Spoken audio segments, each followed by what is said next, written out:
Indonesia জাকার্তায় FIFA world সিরিজে কঠিন একটা সমীকরণের সামনে দাঁড়িয়ে বাংলাদেশের রেড ক্লিফ, এবং বলতে হয় দুঃখ নিয়ে যে বাংলাদেশের রেড হকস এক প্রকার বাদী হয়ে গেছে। আজকে সেই দিনের খেলা চলছে লিগ পর্বের। এই লিগ পর্বের সমীকরণটা একটু আপনাদেরকে বলে দেই। আজকে ম্যাচ আছে 6টি। বাংলাদেশের রেড ক্লিফ সেখানে খেলছে, রেড হকসে আর কোনো ম্যাচ নেই। রেড হকস আমরা দেখেছি যে আজকে 6টা ম্যাচ শুরু হওয়ার আগে পয়েন্ট টেবিলে 14 নম্বরে আছে, অর্থাৎ তাদের টপ 12-এ আসার কোনো সম্ভাবনা নেই। আর বাংলাদেশের রেড ক্লিফ আছে 17 নম্বরে এবং তারা পয়েন্ট কালেক্ট করেছে 78টি।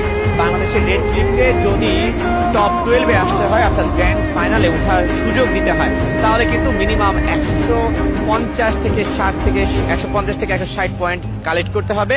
এরপরও যদি সুযোগ হয় তাহলে কিন্তু তারা টপ 12-এ আসতে পারে, এবং টপ 12-এ আসতে পারলেই কিন্তু তারা গ্র্যান্ড ফাইনাল খেলতে পারবে। অর্থাৎ সমীকরণটা হচ্ছে এমনটাই যে আগামী 15 এবং 16 নভেম্বর ইন্দোনেশিয়া এরিয়ানাতে অনুষ্ঠিত হবে এবছরের ফ্রি ফায়ার ওয়ার্ল্ড সিরিজের গ্র্যান্ড ফাইনাল। শুধুমাত্র টপ 12, অর্থাৎ সেরা 12টা দলই কিন্তু 18টা দল থেকে সেরা 12টা দল সেই গ্র্যান্ড ফাইনাল খেলার যোগ্যতা অর্জন করবে। তো বাংলাদেশের রেড হকস বাদ হয়ে গেছে কনফার্ম। আর রেড ক্লিফের সমীকরণ খুবই কঠিন, প্রায় প্রতিটা ম্যাচই জিততে হবে, তারপরেও সম্ভাবনা আছে কিনা ঠিক বলা যায় না। তো বাংলাদেশের রেড ক্লিফকে যেটা করতে হবে, আজকে প্রতিটা ম্যাচে খুবই ভালো করতে হবে। কিন্তু এই মুহূর্তে এসে বাংলাদেশের সমর্থকদের চাওয়াটা আসলে অনেকটাই ফিকে হয়ে গেছে। বাংলাদেশের সমর্থকদের চাওয়াটা এখন একটাই, তা হচ্ছে যেহেতু আন্তর্জাতিক